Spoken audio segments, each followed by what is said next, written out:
Guy, queria te fazer uma pergunta nesse sentido, né? Que a gente às vezes dialoga sobre a questão do Petro. O Petro, assim que foi eleito na Colômbia, ele tem uma estratégia oposta ao do PT. Ele descarrega uma série de reformas, dentre elas uma tributária, na saúde e laboral, né? Porque, pasmem, na Colômbia ainda se trabalha acho que 48 horas e não tem distinção às 18 horas, adicional noturno, isso não tem, uma coisa doida, né? É um reformismo, se você por bem dizer, com participação popular, porque ele chama a população. Aqui é um gradualismo sem participação popular. Por exemplo, a reforma tributária não poderia vir um componente de taxação dos mais ricos, porque eu gosto de fazer uma analogia com a guerra, né? Política é guerra sem sangue, né? Guerra é política com sangue. Eu preciso de balas para ir para a guerra. Se a gente está numa reforma tributária, a gente vai imprimir panfleto, a gente vai colocar as bandeiras na rua. Eu tenho argumento para falar com a dona Maria. Sem arma, ideologicamente. Você vem dessa perspectiva que o governo pode estruturar essa... Sim, eu vejo a comparação com a Colômbia é muito boa, porque... Então, só voltando na correlação de forças, pelo amor de Deus, gente, se a gente ficar restrito a somar número de parlamentares para falar em correlação de forças, como o Guilherme está perdido. Então, assim, do ponto de vista teórico, é dizer que a política importa mais, a esfera da política, institucional, importa mais do que a sociedade. Que é um erro crasso para quem é materialista. Do ponto de vista histórico, é ignorar que ao longo de toda a história do Brasil, a gente teve avanços e congressos reacionários e conservadores aprovaram pautas progressistas quando eles viram que era importante aprovar, porque ia pegar bem, porque a sociedade estava pressionando. Porque não tinha outra opção, né? Não tinha outra opção. Quantas medidas progressistas, por exemplo, recentes agora, de defesa da mulher, estão sendo propostas por deputados de direita? O que é isso? É porque ele acredita? Não. É que alguém vai aprovar, a sociedade, então eu vou ser pai dessa criança aqui para depois...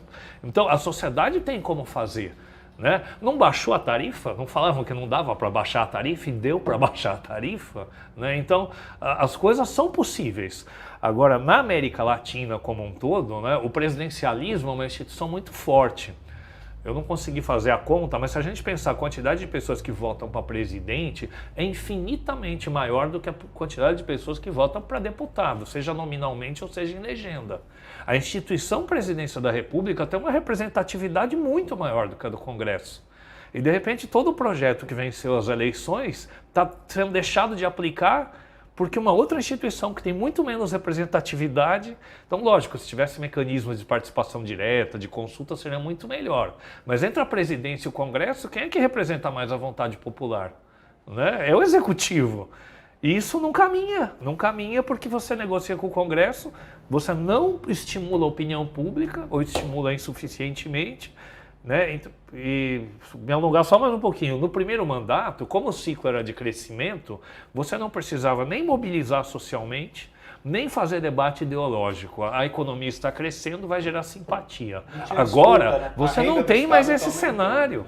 Então a gente está vendo as medidas econômicas são insuficientes para gerar essa simpatia popular. Ou você vai fazer um debate mais franco sobre o Campos Neto, sobre tudo isso de uma forma e outras coisas, e você vai ter que mobilizar alguma coisa. Só que isso não está no receituário que o PT teve de governar nos primeiros mandatos. Então, é uma situação que pede uma outra atitude.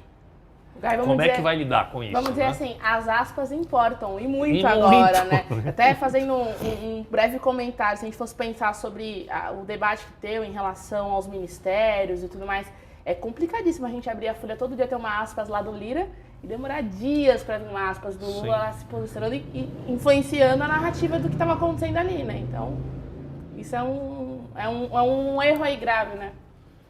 Pois é, eu acho que temos um esgotamento disso que foram os governos de coalizão, mas não acho que a gente tem uma ruptura do poder do presidencialismo ainda. Eu acho que é exagerado dizer isso. Aí tem um problema ainda mais grave, né, na questão da reforma política tão necessária. O que se propõe aqui é radicalizar o governo de coalizão. A gente vê, por um lado, que esse governo não está dando certo, porque quem vence a eleição chega lá e não consegue governar, porque a coalizão não está funcionando.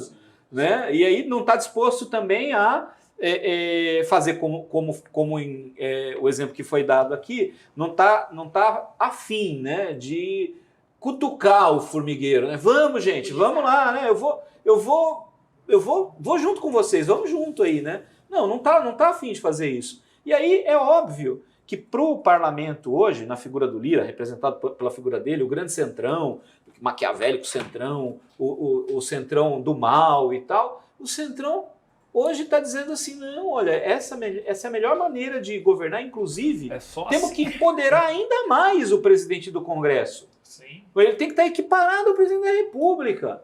Ele é que tem que ser o poder moderador aqui. Essa é a disputa. E se puser isso em discussão na sociedade, é capaz de prevalecer essa narrativa deles. Então a gente precisa, eu acho que chamar o Lula para a luta, meu. Tá faltando o Lula para dentro. Não chama, Cadê o Lula chama aqui? ele. O Pegar Lula tá pelo falando laço. grosso lá fora. Eu amei o discurso dele lá fora, cara. Também. Me lembrou o discurso do muito Fidel. Me lembrou o discurso do Fidel. Eu falei, meu, eu fico até arrepiado quando eu Cadê falo. os pobres no Pô, orçamento aqui? Ele, né? Mas cadê o Lula para falar isso para dentro aqui? Fala, galera, vamos lá. É aqui, ó. Pois é, gente, é muito triste o fim, mas temos que finalizar por aqui. Agradeço a todo mundo que esteve presente e eu chamo a atenção de novo para vocês darem uma olhada aí no livro, que tem muito a dialogar com o momento atual. Não é possível desconsiderar a atuação externa, né? Mas talvez algumas leituras enfatizam mais isso, outras não tanto, falam que a gente perdeu uma disputa política nas ruas e que 2013 foi um pouco do embrião disso que a gente chama de extrema-direita, aí, um movimento social hoje, né? Então, deem uma olhada e continuem nos seguindo aí. Obrigado, galera. Valeu. E até a próxima.